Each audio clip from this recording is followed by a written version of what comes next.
All right. What's happening, mister? And here we are again. Well, as I was mentioning earlier, it's Friday Fun Day. It's also just for everyone. Like I'm not too big of a person to admit this, that it's the first day of the month-long celebration of my birth. It's November 1st. So just for anyone out there that's curious about how I roll, that's kind of how we roll. But it's been one of those days. You know what I mean? It's just one of those days, man. Friday Fun Day is going to be one of those days. Yeah, it's a culmination of hard work through the week, is what it is, and like it's just like you get a little. I've always said I still have like this little thing where I enjoy my weekends. Like it's a carryover from my W-2 days. But it's like I get to the end of the week and it just will not let up. It's like I just want it to be over with. That's the way this week has been for me. It sounds like it's the same for you. Yeah. All good though, man. It's been busy. It's all good. It's all good though. So welcome. Yep. Welcome to today's podcast version. Yeah. Welcome, guys. We're welcome to our. Well, today's going to be my weekly listen to me complain thing. I guess I don't know. So I don't want to bring anybody down, but it's therapy for us. It's all good. Yeah. All right, guys. Well, welcome to the podcast. If you're joining us on YouTube, welcome to the channel. Jeff Coffman here, joined by Mr. Ken Rossics over here at Sub2 Empire, and we did have someone comment last week. Yes, we did have comments. You are correct. And this isn't really a question that we can answer right now, but our favorite subscriber, Aberrant. Yes. He has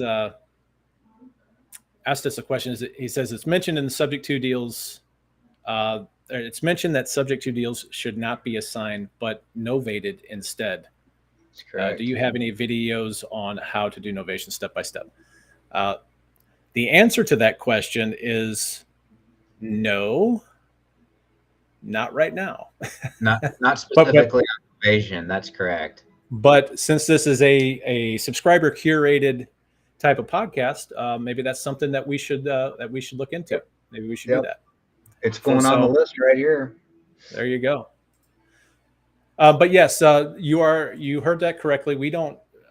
I think it's just super, super dangerous to assign subject to deals. I don't care for it. I think it opens up not necessarily even the assignee, but the assignor. So if you're going to get a property under contract subject to, and you are going to be the one assigning to a new buyer, it's actually dangerous for you. It's not necessarily dangerous for the buyer, although I'm sure there's lawyers out there that could probably find some liability should something go south there. But it's even more dangerous, I think, for the assigner, because it's you that's making that promise. It's you that is signing that initial contract with your seller, and I just think it opens you up to a world of legal issues and legal headaches that you just don't want.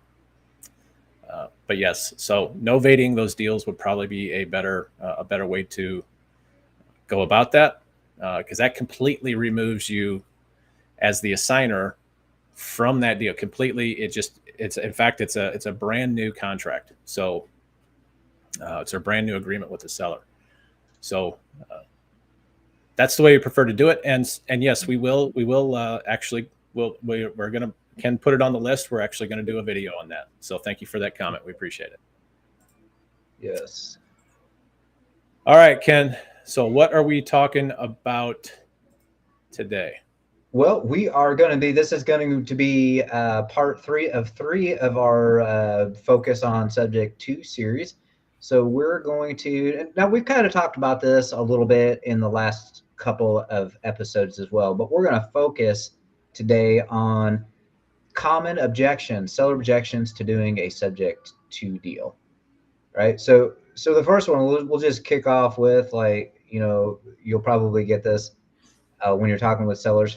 First of all, as Jeff mentioned over the last couple of weeks too, we try to provide options to the sellers, subject to being one of those options, and so then that lends itself to more questions. And so one of the big questions, maybe we'll just kick it off with this one, Mr. Coffman, is subject to legal? Is that even legal? Can you if you take over the payments, what in the hell is that? Like, what is that even legal, Mr. Coffman? Yeah, I actually have. It's funny because I've actually lost deals based, built around this exact question, and surprisingly, I have a story for just about everything. But one of those stories was I had a deal. It's actually not far from my home here. I was just a stone's throw away from where I live, and I went and talked to the guy. And we had it all settled out. I mean, this guy was upset. He was moving to, I think he was moving to Utah, like the next day, the very next day. So he's going to leave this house that he was in. Unfortunately, he had gone through a divorce, and he was moving to Utah. Well, I get it all squared away with him. We get him, everything's looking good. Everything's good to go. And then I get a call from him about, I don't know, 45 minutes, maybe an hour later, and he says he hands me he hands the phone to his neighbor. His neighbor is listen to this. His neighbor was a broker of 30 years. She retired as a broker of 30 years. Okay. And she let me have it, man. She'd let me have it. Like, she was, MFing me, and this is illegal. In my 30 years as being a broker, I've never heard of anything like this. And this is, I was like, all right, well, whatever. I let the deal go because I just wasn't going to deal. I just didn't want to have to deal with a seller who had it in his mind that, that this was illegal and that something was going on, something crazy was going on. So I exited the deal, and that was it. I just got out of it. So that then in turn helped me to, I always used to take a credibility kit with me. I built a credibility kit, a folder with all your goodies in it. And whenever, from that point on, inside of every one of my credibility kits, I had a HUD-1 settlement statement, and it was the government issued, not an Alta statement, but an actual housing, why can't I think of it? Housing and Urban Development Form 1, a closing statement inside that credibility kit. And so anytime that question arose, is this legal? I would just pull that piece of paper out, and I would, kind of turn it on them like, hey, well, what does this say? Let me show you lines 203, and let me show you line 503. And so, yes, you will get that question a lot, and 100% in all 50 states of this great country, it is 100% legal to do subject to deals. It is not illegal. Now, it's against most lenders' policies, but it is not, as a matter of law, it is not illegal. Excellent. So item 1, objection 1, overruled. The court has overruled, right? Objection 1, right? In the fine land of the state. Yeah. Now, that's not to say just because it's legal doesn't mean it's not without risk, right? Correct. We've talked about that in the last couple of weeks in there. So you need to CYA, cover your assets when you're doing that. Hence, kind of why we're doing this series, and why we have great subject to stuff sitting on our store on the website too, the documents package, but also we did a class last year, right? About a year ago now. We did a full class in there, deep dive into subject to, with case studies and all that. And so we went through all these objections there as well too. So we offer great stuff. Throw that one up on the screen here. That's the one we did right there. Yep. That's the one. Yeah. Yep. Yeah. So yeah, it's not illegal. There was something else that I was going to talk about. That just kind of slipped my mind. It'll come back to me. But I want to jump into. By the way, guys, these are like the most asked questions. This isn't certainly not all inclusive, but Oh yeah. these are the top. I'm going to say the top 5 questions or the top 5 objections. And I learned a long time ago that an objection is nothing more than how do I want to say this? I'm gonna word this in a different way. When a seller objects, they are. Oh, I'm sorry, I got it backwards. When they ask a question, That's every interjecting. question is an objection. Yeah. These are the most. These are probably these are going to be like the top 5. The top 5 most asked questions, which in turn obviously are objections. So the second one that is probably, it might be a tie, but I think this one's probably second on the list is going to be will this affect my credit, or more, even more, if we go a little more in depth, is they'll ask you, am I going to be able to buy another house after this? Can I buy another house after this? Yeah. Same question basically, but yes. Yeah. Yeah. So if we deep dive into that issue, the entire issue on whether or not they can go out and purchase another house after, first of all, you got to understand that a lot of these folks are, the reason you're buying a house subject to is because there's some kind of financial distress there. There's some problem financially that's leading to this whole situation. And so when they ask that question, your initial response to that is, well, the question that needs to be asked rather to your seller at that point is, well, what are your plans for the next year? What do you want to, what is your objective? What is your goal for the next year? Do you want to buy another house within the next year? Because as you've stated many, many times, the whole idea here is transparency. The whole idea, if you're going to take something subject to, you're going to take a property subject to, you've got to be completely transparent. And so when they ask that question, your response is in turn another question of, well, what are your goals for the next year? And if that goal is to buy another house, well, if they're in financial trouble and they haven't made a payment on a house, well, it's going to be really tough for them to buy a house anyway in the next 12 months. And so, and even then, if they are in a position where they can buy another house, then we have the issue of debt to income. And a lender, literally 75-80% of a decision when a lender underwrites a new loan is, what is their debt to income? What does their debt to income look like? What is their debt to income ratio?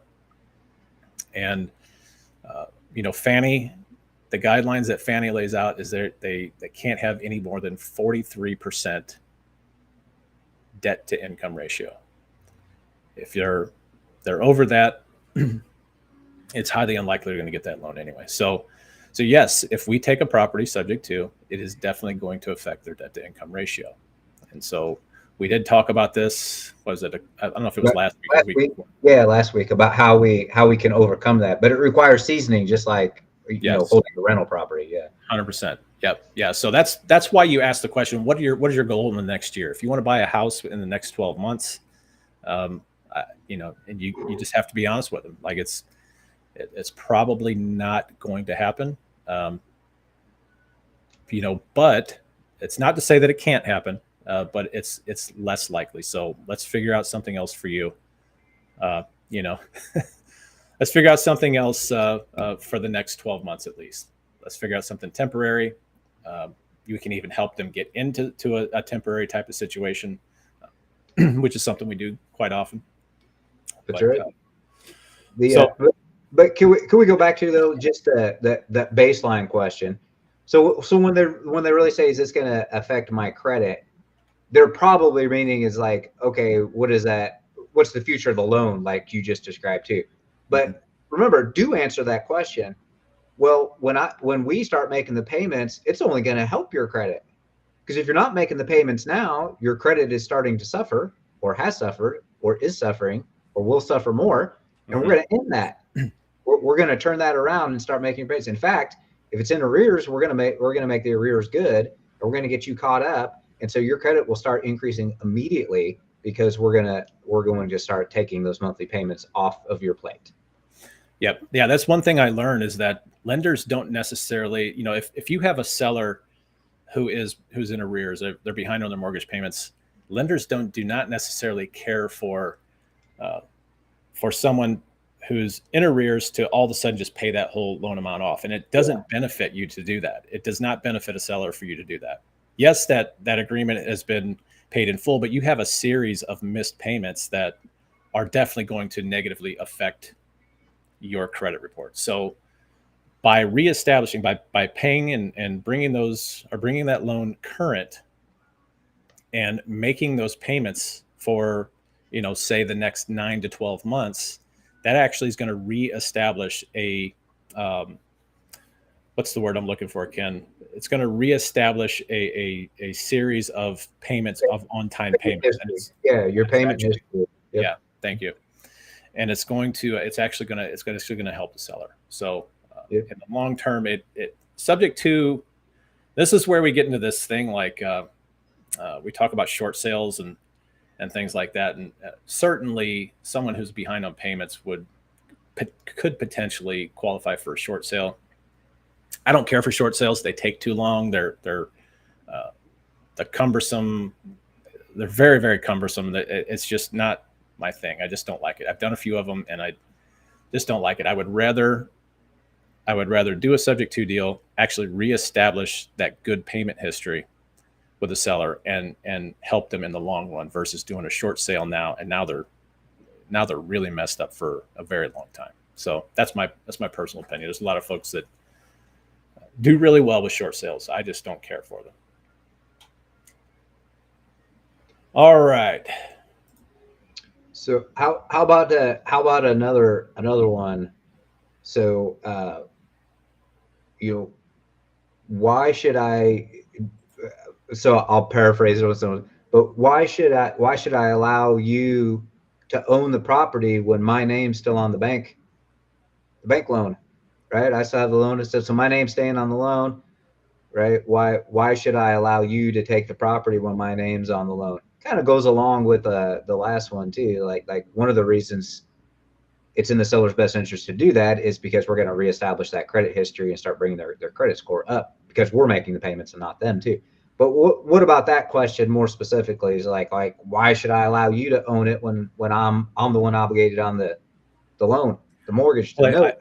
when I hear that question, I think that they're doubting whether or not I'm going to make those payments. There Like you go. that seems Yep. like the more appropriate. Um, if they're asking that question, they're already questioning whether or not you're going to make these payments and whether or not this is going to hurt them in the long run. Um, so yeah, really, I have a very simple answer to that, and I just think that being straightforward on this is the best way to tackle this situation. And what I like to tell people is, I'm an investor. If I am going to dump a bunch of money, I need to quit saying that. I say dump a bunch of money. It's not the right terminology. I'm going to use my capital, right? Right. I'm going to start using my capital on behalf of your property. Right. Right. Yep. Yeah. If it needs a roof, if it needs, fix up, I'm potentially bringing the arrears, bringing the mortgage current. That's my actual cash. And if I'm going to do that, if I'm going to put that money into that property, invest into that property, it makes no sense for me to not make those payments, because obviously if I don't make the payments, the same thing is going to happen. I don't have some magic, I don't have a magic wand. I can't stop the bank from foreclosing due to non-payment just because I'm an investor. It doesn't work that way. So if I'm going to be pumping a bunch of money into this house, it would make sense that I would want to make the payments, and so that I can get a return on my investment. And that's just kind of how I lay it out. I don't really have any kind of heartfelt type of empathetic explanation of that. It just is what it is. It's like, hey, I'm putting money into this. I need to get a return out of it, and in order for me to do that, I have to make your payments. That's just the way I lay it out. And going along with that, another question along those lines is that like different variations of the same kind of theme is, well, what happens if you stop making the payments, Mr. Coffman? Like, so what happens? I mean, obviously it could go into foreclosure again, and my name's on the loan, and all that. So what, how do I know you're going to make those payments? Right, going back to what you said, so like, why should I trust you to do that? Yeah. Again, transparency. You don't. I'm not really looking for their trust in that. I think that it's more of just well, at least in my case, it's just a matter of fact type of thing. It's like, it's like either I make the payments and I get a return on my investment, or I don't, and that's it. That's all I have to say about it, really. I think it's I'm sure other folks have some. Yeah, it's business. It's right. It's a business decision for me. Like it's a personal decision for you right now, Mr. Seller, to decide how you want to navigate your distressed situation. It's a business decision for me. It's bad business if I don't make your payments. Right. Why would I want to do that? Why would I want to put my business in jeopardy? Yeah. Yep. I'm gonna have to write that one down. That's a good one.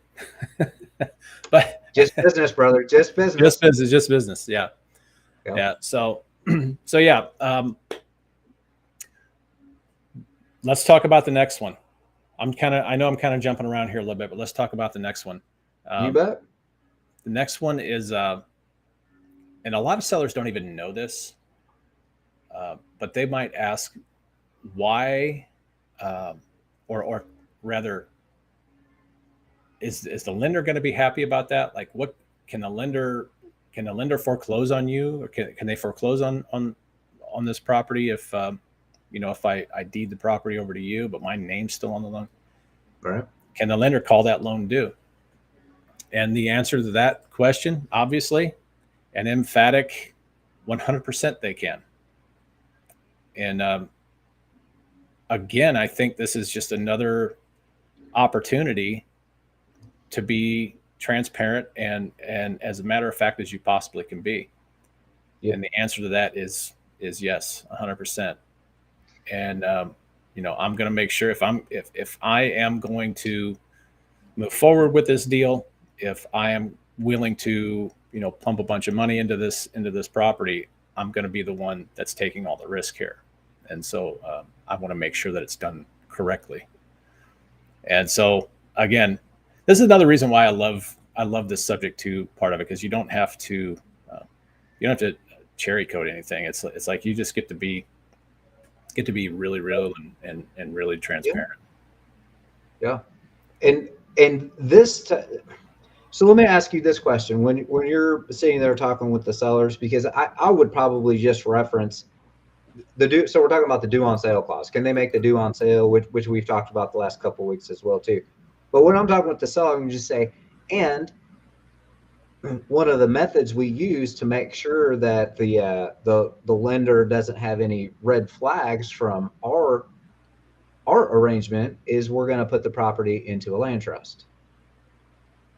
Now, do you spend some time talking about that, or do you even bring that up to the sellers in your initial meetings, Mr. Coffman? Just curious.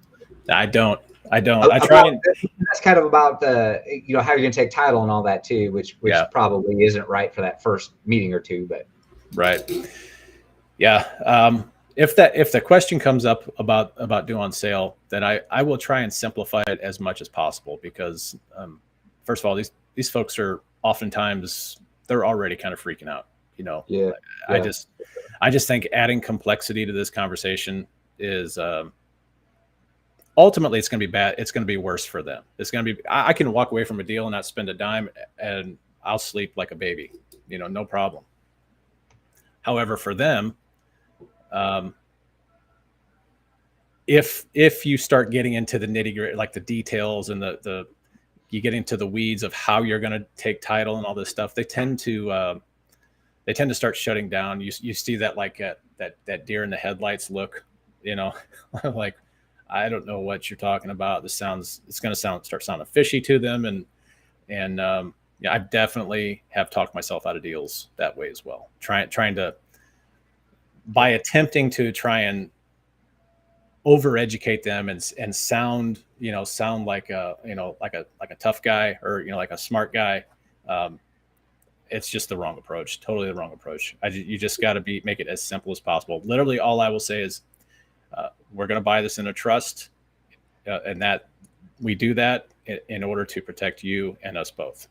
And that's Right. it. That's literally Keep it. it That's all simple. it is. Yeah. Very, very simple. Yep. Yeah.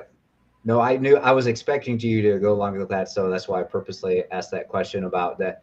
About less is more, Yeah. right? I mean, be transparent with it. We're talking about subject to here, so we got to be open, honest, and transparent. That's the only way we operate. But but less is more. They don't need to know every logistical, transactional detail about how everything is going to go. They just need to know that we're going to take care of them. Right. So, Yep. so Yep. Yeah. or at least that's Also, they don't need to know this either. This is just kind of I'm just kind of throwing this out there. But by you buying in that land trust, you actually are kind of them in some ways. You're setting that deal up for, let's say that the due on sale clause is invoked. Let's say that it does get called, which is highly unlikely, but let's say that it does. If that's the case, it's a real simple proof of what the lender's going to ask for is evidence, right? They're going to ask for evidence of that the seller is a beneficial owner in that trust, or the beneficial owner in that trust. And so if it ever came to that, you have the documentation. You can show where they would be the beneficial owner. You could actually sell them beneficial ownership if you sell it back to them temporarily.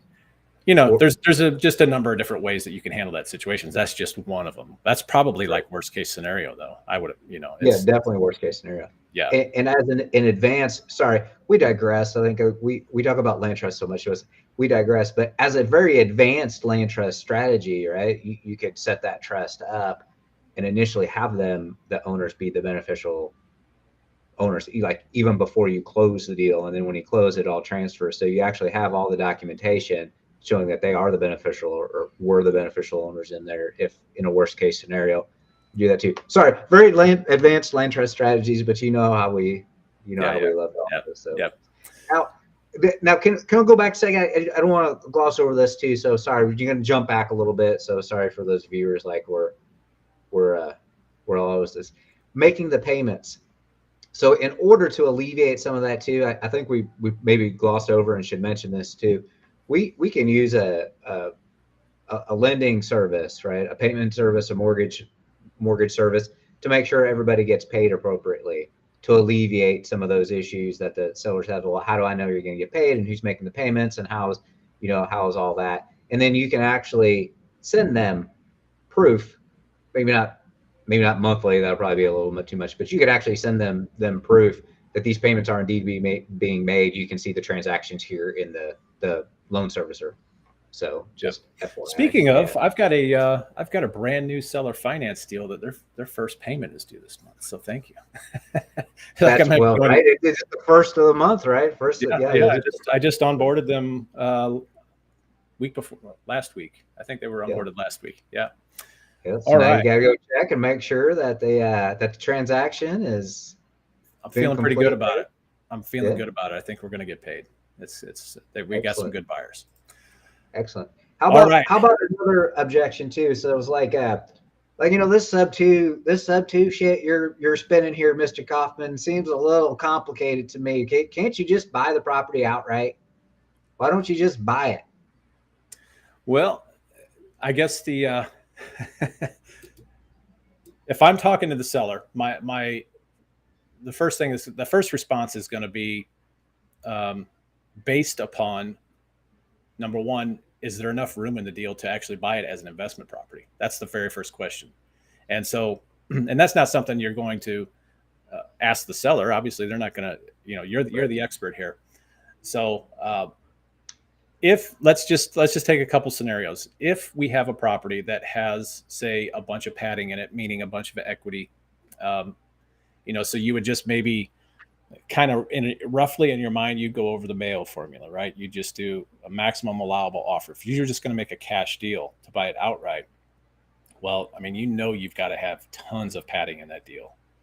I mean, a lot of these folks buying houses are buying them for, with cash rather, are buying Right. these things for, uh, 50, 60, sometimes 70 cents on the dollar, but almost never above that, because it's just, that is your padding. That's your padding in the deal. Right. And then Right. you got to subtract obviously repairs. So that's where your Mayo comes up with. So if a seller asks me that, if there's enough padding in that deal to be able to make that cash offer, I would 100% rather do, offer them a cash offer. I mean, that's the very best deal that I'm going to get. A cash offer is the very best deal that me personally that I am going to see ever. However, a lot of these, and uh, I own several of these right now that just don't have that kind of juice in them. They just cannot. Those deals cannot afford to pay. Um, those deals cannot afford to. You can't reduce. You can't reduce the purchase price of those properties just because there's no. They've got a loan that might be sitting at like 70, 80, 90% loan to value right now, and so in that situation, I would just tell them like, hey, here's the deal. Again, I get to be transparent because my Yep. plan, if I'm going to buy something with cash, is to buy it with cash, turn around, get it fixed up, refinance it, and obviously get my cash back out of it. Now, whether it's a buy and hold property or not is irrelevant. That's the same. It's the same process every single time. So if they don't have enough juice in it, if they're sitting at 90% loan to value, well, obviously you're going to be in a situation where if you refinance that, not only have you maybe brought their mortgage current, and not only have you gone and made the repairs, but now you have yet another expense because of the refi. And I know refis are generally less expensive than a new purchase, but you've got all of this cash now tied up into this deal. And so my explanation to a seller would be just that. I would walk them through the steps of what any investor is going to have to do with this particular property, is follow those same type of steps.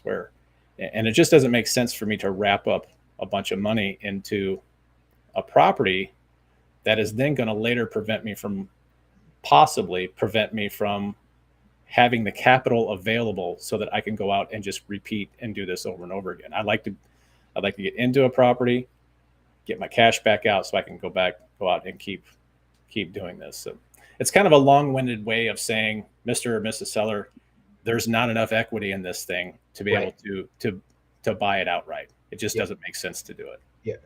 I can't give you I can't give you what your loan balance is in a cash offer. Right. Right. So, Unless so you have 30 or 40K sitting around to bring to the unless you table. want to bring unless you want to bring a closing, and then of course then the question would be, let's say they were in arrears. Well, if you got that cash sitting around, why the hell are you in arrears? Yeah. And so now I would start saying, okay, something's a little off here about this deal, right? So yeah. The one I just told you about, the one that we've got a seller finance buyer for here, it's their first month with us. That actually was the case. These folks brought somewhere in the range of like 18K to closing. They had the cash. They just hadn't been making it didn't make any sense. It really didn't. And Yeah. I'll never understand it. But at closing, they had to bring 18K to the closing table, and then we bought it subject to. It's Wow. nuts.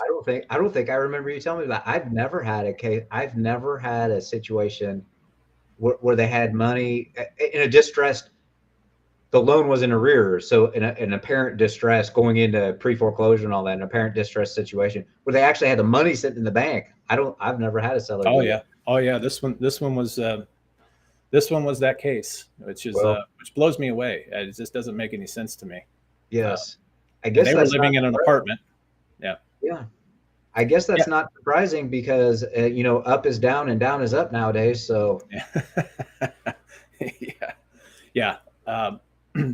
But they brought that actually. They brought this one current, and then I had on a few occasions. I mean, it's not every day where I've had. And by the way, this has only happened with landlords with me.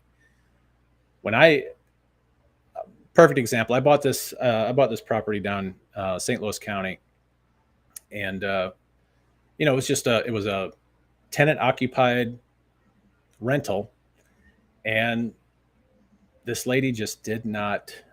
She just was not a good landlord. She knew it, which hats off to her for realizing that. Maybe a little too late, but I just told her, I was like, I can't really buy this unless you bring some cash to the table. Like, I can't do it.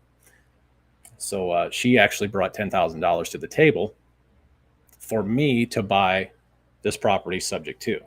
So she paid me, and then I closed on it subject to, and ultimately ended up, you know, kicking those tenants out and turning it into the seller finance property. But still, I just thought it was crazy.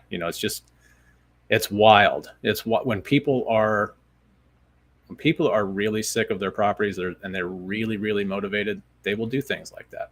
yeah. And But the probably yes, that's a motivating factor too. But the reason they did it with you is because they trust it and you built a rapport with them. Like you're a master at that, by the way. Like with the sellers, like you get a lot of deals that I don't think I ever could because I wouldn't. Right? I mean, it's just a personality thing. Like I get different deals with different people. It's just that yeah, it's yeah, just yeah. it's just one of those things. But that's the reason that she It did is. that. It is true. It is very true. Like, and it's just. I don't even know who said that, but you get your 10,000 hours in.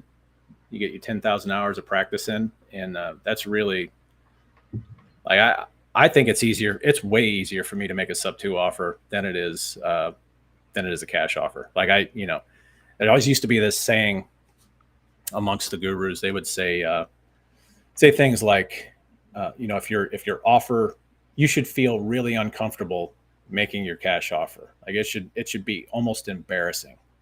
And I just kind of now I'll still do it. I will definitely still do it. It's part of, in fact, if we're looking at a 3 option letter of intent to purchase, like when I lay those out, when I lay those different options out for a seller, a cash offer is always on there, always.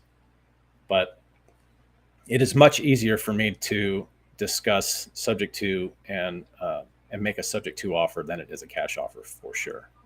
Definitely. It's a little bit of an art to it, I think, and it takes some time to master. Yep. And the that's one we'll kind of come back around to. So it's like, and sometimes the question is just asked this way: is like, the seller, what's in it for me? Well, we already talked about some of that. Like, we're going to improve your credit. You're not going to have to worry about the payments anymore. You're going to get out of the distress situation. 9 times out of 10, it's a distress situation, et cetera, too. But what else is in it for them? So if that question's asked directly, right? I typically I kind of summarize all that stuff because if they ask that question, then they asked all these other questions probably, right? Or these other Yep. objections too. Yep. But how do you handle that more straightforward? What's in it for me from a seller's perspective? Well, I always like to. I've never actually had that asked directly like that. It's more of what I like to do is I like to make them actually I call it being a team member. I like to bring them into the deal. I like to I actually like to give them homework. I like to give them a little bit of homework. We actually have part of our uh, is it part of our sub two package that we have, where we have it's our sub two closing package is what it is. Yeah, we actually have a list of seller provided action items. Yep. In the sub two documents package, you are correct. Yeah, Yep. yeah. So in that, what's in it for them? I don't know that we really need to rehash that, but essentially, I think for me anyway, it's kind of the ones that you've just covered. It's I'm you get to walk away from this house. It's the same benefits as them just selling a house outright. I mean, and also we're taking all of that risk that they have, and we're putting it on our shoulders. It becomes our problem at that point. So I think to kind of summarize that, I don't really have the best answer for that, other than to say, it's no different. Buying a property subject to is no different than buying a property with cash and buying it outright, other than the fact that we're going to help you out here. We're going to build your credit. We're going to help you rebuild rather, that credit that's been damaged by not making these payments. And I keep saying that, we're just assuming that these folks are behind on their payments. It's not always like that. I mean, it's just not. Yeah, the majority of the time, but you're right. It's not every single. Yeah. It's not every single situation. It's great. Yeah. Yep. For sure. So, yeah, it's a. There's no magic with this at all. It's just it's a normal sale. The only thing that stands out is that you're making payments on their loan. That's it. And so, I guess to kind of summarize that, or even to summarize all of these different objections that we've talked about, is make your answers short and sweet and simple. Very simple answers. You don't want to get in the weeds, and you're be truthful, be transparent. That is what's going to get you the deal. 100%. That is what's going to get you the deal. If you are truthful, I like to call them kind of brutal truths, I guess, is what I would say. If you can present those brutal truths in a way that is not attacking, or doesn't make your seller feel like they're backed into a corner or something like that. If you can get these quote brutal truths out in a really kind of, what's the word I'm looking for, man? I'm kind of drawing a blank on my verbiage today. But it's brutal truths, but without beating the shit out of them with it. Yeah. Right. Being open and honest can be brutal. Like, people don't want to hear honesty anymore. They don't want to hear facts. So you still have to do it in the right way for the sellers. Which, by the way, is a tactic. I've seen this. I've seen this firsthand. I'm talking about a tactic where people come in. I don't know if you've ever, been walking a property with other investors or something like that. Oh yes. I've seen other investors come in and they're just immediately like telling them, what's wrong and what's going to happen. They're like, some of those people get deals. Yeah. It's the craziest thing ever. I'll never understand it, but I will tell you, I'll give you another little quick story here. This deal wasn't far from my house either. In fact, I think this one is closer. This is closer than I was talking about at the beginning of this podcast. Really well-known guy here in the area, has done thousands of transactions, presumably thousands. At least that's what he says. Yes. So I went to visit this seller, and she immediately told me who she had already talked to, and we essentially made the same offer. Basically, it was a subject to offer, and couldn't bring any money to the table really, but we could take over their payments. We could rebuild the credit and get her kind of moved into. She was actually going to a retirement place, and so when I left there, I was feeling good about it, but I just thought, well, this guy's a hot shot. This guy's done 1,000 deals. She's definitely not going to choose me. I got a call, a couple hours later, that she was accepting my offer, which is, like I said, essentially the same offer that this other guy was making.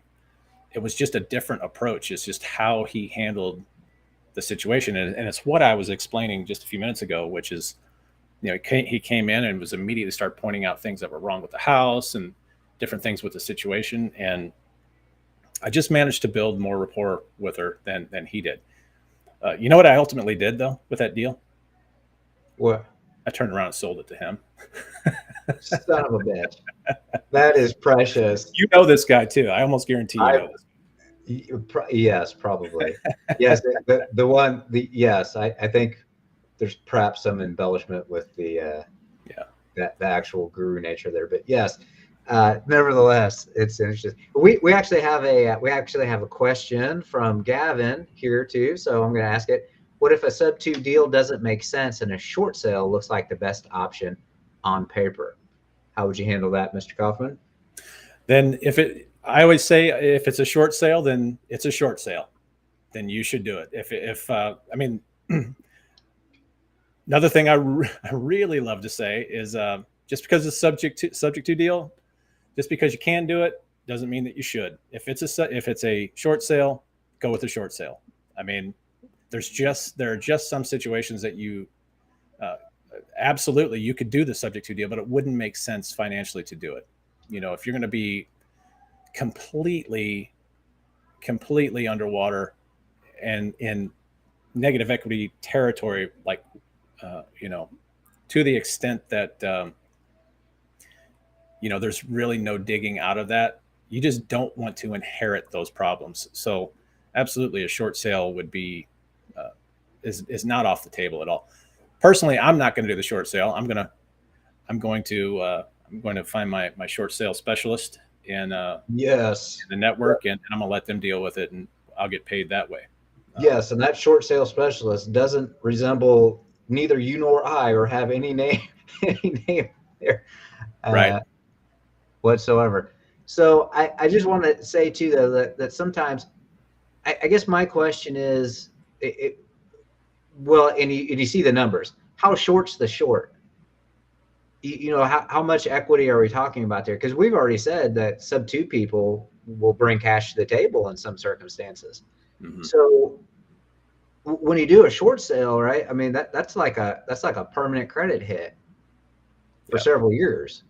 Yeah. And so I guess the question is how short the short, and is there a way that you could still, and maybe it requires the seller to bring cash, and maybe the short sale is not, right? It's just leaving it out there. But is there a way that you could bridge that gap? The gap could be too big, as you mentioned, though, Jeff. That's totally true. But how short's the short, I guess, would be the first thing I would want to know there. For sure. Yeah. I mean, there's just some situations it just does not make sense to do subject to.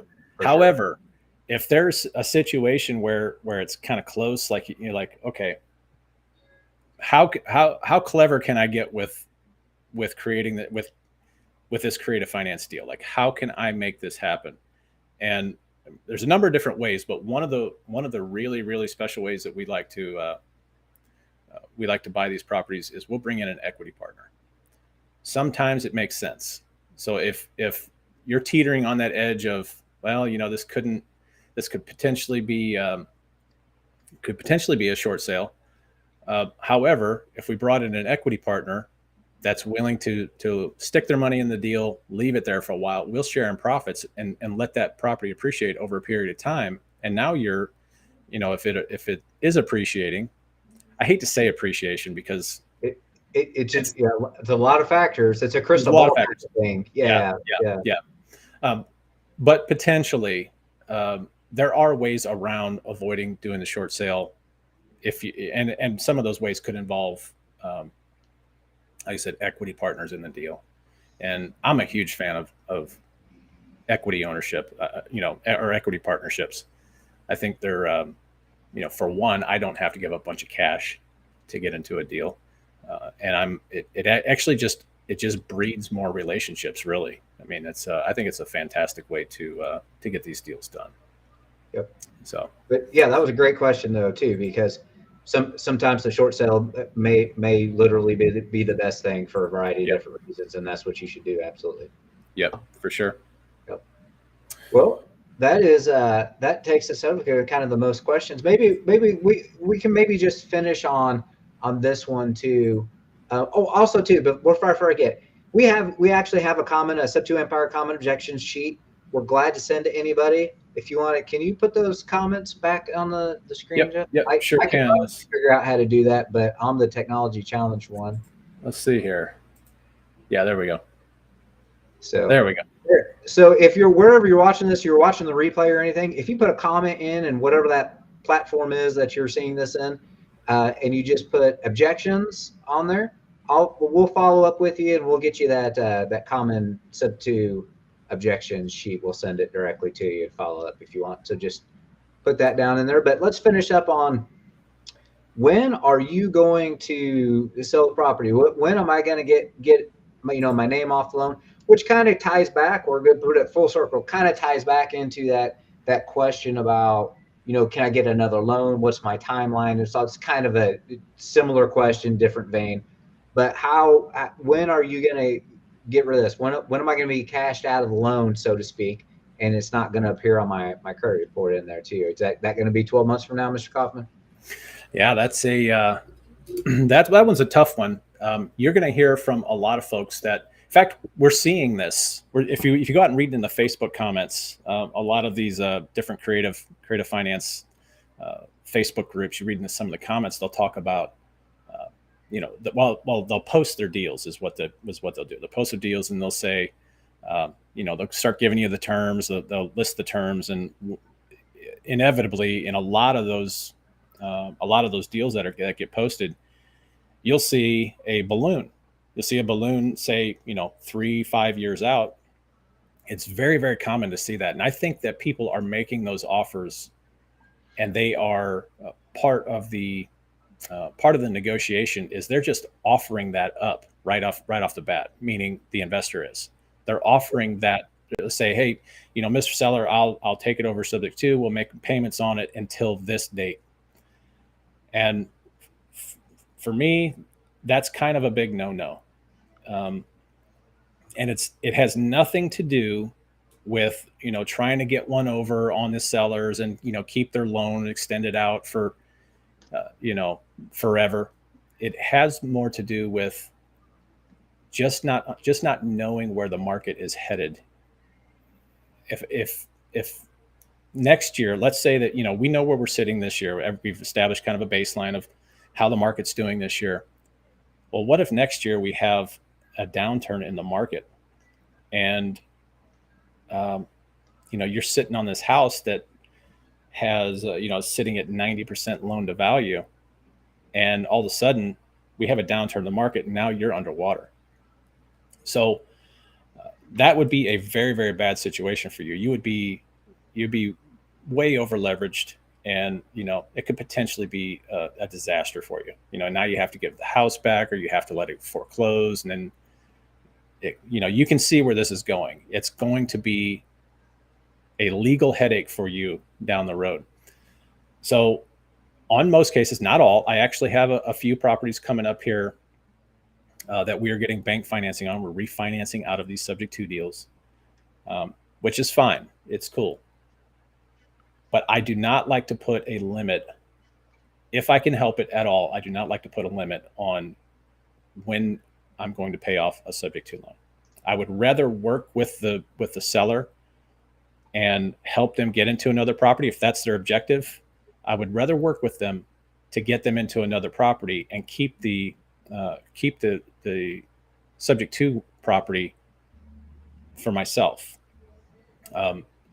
It's just too unpredictable. You just don't know where the market's going to go from year to year. And so if you're going to buy, this is just a little bit of advice. If you're going to go out in one of these Facebook groups and you're going to look into buying one of these properties that has a 5-year balloon, you better have plenty of juice in it, because there's no telling. I mean, if we just go back and look at 2008, 2009, what happened back then, there are tons of people that were over leveraged and just they bit the dust, So I don't like to put, I especially do not like to put that in writing, that I'm going to pay one of these subject to loans off on a certain date.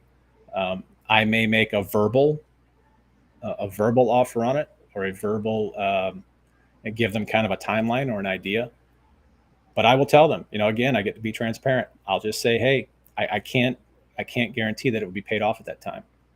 It just depends on what the market situation looks like. And that's as transparent as you can get. And the other thing I would say too is, And it may be okay if you want to put some kind of lengthy, like I'm not sure I'd go 5, 7, or 10, 7 or 10 year timeline out that you're gonna you it's probably okay to do that, but you better be damn sure you're gonna do that, Yeah. because I don't say it if I don't mean it, and put it in writing, like and then put it in writing there. So Yeah. you just better be sure that you're going to be able to do that. And since, as you mentioned, nobody's sure of the market. Shit, we're not even sure what's going to happen next week. Yeah. Much less a year, 5 years from now at this point in time. So that's one of the primary reasons not to promise anything. But what I can promise is I'm going to make your monthly payment. Yep. And I can promise that I'm going to work with you in the future to make sure that, if you want to buy another property, I can help you do that. Yep, for sure. Yeah. Yeah. Yeah. Very good question. It's a very good objection. It's probably one of the less common ones, but it's definitely something I've heard on many occasions for sure. So I think that about wraps us up for today and our 3-part series on Sub 2. Of course, we'll come back to Sub 2, right? It's Sub 2. Always. But we had a great suggestion for novation and assignments and what's what and what the hell are they and how do you keep that straight and et cetera, et cetera. So we can certainly talk about that in the future. And we're starting to line up some more guests, hopefully in the near future as well. As we go to the end of 2024. So I have to say something. I hate that word. I hate the word hopefully. We're just going to do it, man. There you go. Yeah. There you go. So we will, I guess we'll see you next week. Again, comment objections and wherever you're seeing this or the replay, and we'll get you our handy dandy Sub 2 Empire objection sheet, seller objection sheet. We'll get it sent out to you. I guess other than that, what else? Any last remarks, Mr. Coffman? I have nothing, man. I'm ready to get this weekend started. So you guys have a good one. Yep. We'll catch you guys later. Take care.